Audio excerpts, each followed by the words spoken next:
أعوذ بالله من الشيطان الرجيم. بسم الله الرحمن الرحيم. يا أيها الذين آمنوا لا تخونوا الله والرسول وتخونوا أماناتكم وأنتم تعلمون. واعلموا أنما أموالكم وأولادكم فتنة وأن الله عنده أجر عظيم. آمنت بالله صدق الله مولانا العظيم وصدق رسوله النبي الكريم ونحن على ذلك من الشاهدين والشاكرين والحمد لله رب العالمین۔ ابھی آپ کے سامنے سورہ الانفال کی آیت نمبر 27 اور 28 کی تلاوت کی گئی۔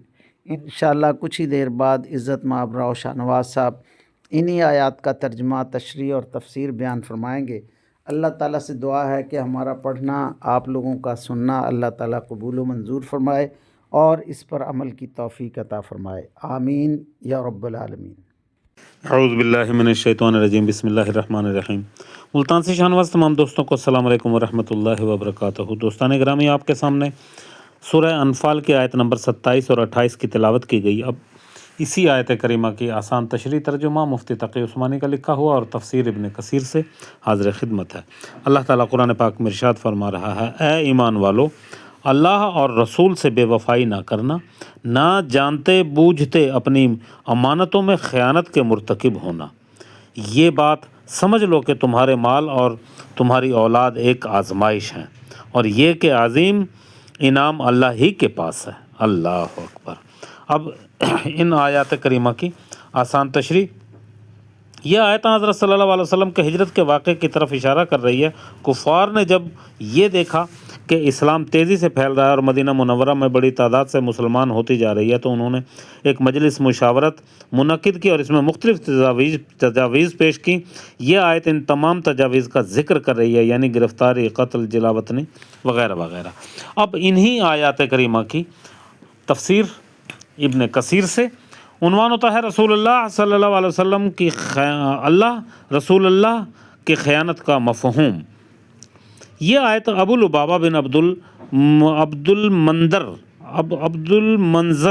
کے حق میں اتری ہے، جبکہ رسول اللہ صلی اللہ علیہ وسلم نے انہیں بنو قریظہ کے یہودیوں کی طرف بھیجا تھا کہ حکم رسول کی شرط مانتے ہوئے قلعہ خالی کر دیں۔ یہود نے ابو لبابہ ہی سے مشورہ مانگا، انہوں نے ان کے حسب مرضی مشورہ دیا، ان کے حسب منشی مشورہ دیا، اور اس کے بعد ہی ابو لبابہ کو احساس ہوا اور وہ تاڑ گئے کہ یہ تو اللہ تعالیٰ اور اس کے رسول کی خیانت ہو گئی۔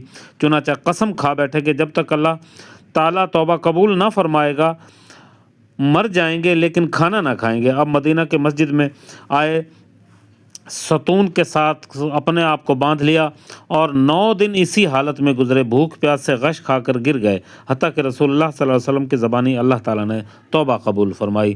لوگ بشارت دیتے ہوئے آئے اور چاہا کہ ستون سے کھول دیں۔ ابو لبابہ نے کہا، مجھے صرف رسول اللہ صلی اللہ علیہ وسلم کھول سکتے ہیں۔ چنانچہ رسول اللہ صلی اللہ علیہ وسلم نے کھولا تو کہنے لگے، یا رسول اللہ، میں نے سب اپنا مال صدقہ کر دیا۔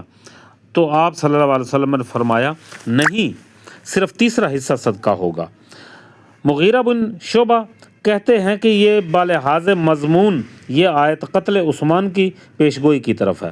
جابر عبداللہ کہتے ہیں کہ ابو سفیان مکے سے نکلے، جبرائیل علیہ السلام نے آ کر رسول اللہ کو خبر دی، ابو سفیان فلاں مقام پر حضور ہے، تو حضور نے صحابہ سے فرمایا، ابو سفیان فلاں مقام پر ہے، اس کو گرفتار کرنے کے لیے نکلو۔ اور یہ معاملہ بالکل راز میں رہے، لیکن ایک منافق نے ابو سفیان کو لکھ بھیجا کہ محمد رسول اللہ صلی اللہ علیہ وسلم تم کو پکڑنے کے در پہ ہیں، ہوشیار ہو جاؤ۔ تو یہ آیت نازل ہوئی اور رسول صلی اللہ علیہ وسلم کی خیانت کی، رسول اللہ صلی اللہ علیہ وسلم کا راز ظاہر کر دیا۔ یہی رسول اللہ صلی اللہ علیہ وسلم کی خیانت ہے۔ یہ حدیث غریب ہو سکتی ہے، آیت کی سیاق سے بھی اس کا ثبوت نہیں۔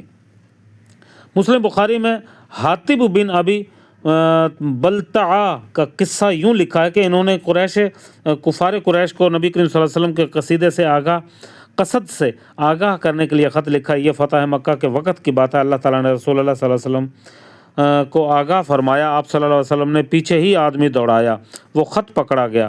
حاطب کو بلائے گا۔ حاطب نے اپنے قصور کا اعتراف کیا۔ عمر بن خطاب رضی اللہ تعالیٰ عنہ کہنے لگے کہ یا رسول اللہ صلی اللہ علیہ وسلم، اس کی گردن اڑا دیجیے، اس نے اللہ اور اس کے رسول سے خیانت کی ہے۔ تو حضور علیہ الصلوۃ والسلام نے فرمایا عمر جانے دو، یہ بدر کے جہاد میں شامل تھا۔ اللہ اکبر۔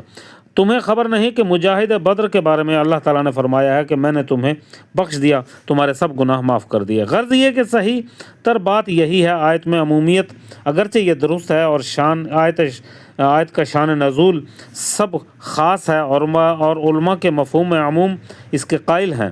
خصوصی سبب نہیں تو نہ صحیح اور خیانت کی تعریف میں چھوٹے بڑے لازم اور متعدد سب گناہ شامل ہیں۔